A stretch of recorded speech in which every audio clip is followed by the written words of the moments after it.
as Jesus. As Jesus grew up, he learned more and more about God. Jesus is God. How can he learn more and more about himself? Because Jesus is God.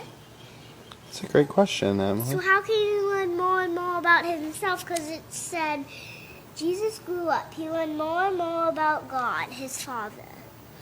Well, because when Jesus came down to earth, he grew up as a regular human being too. So he would read the Bible and that kind of thing. So he would learn more and more about himself Mm-hmm. by reading the Bible. Yeah. I learned more and more about myself sometimes.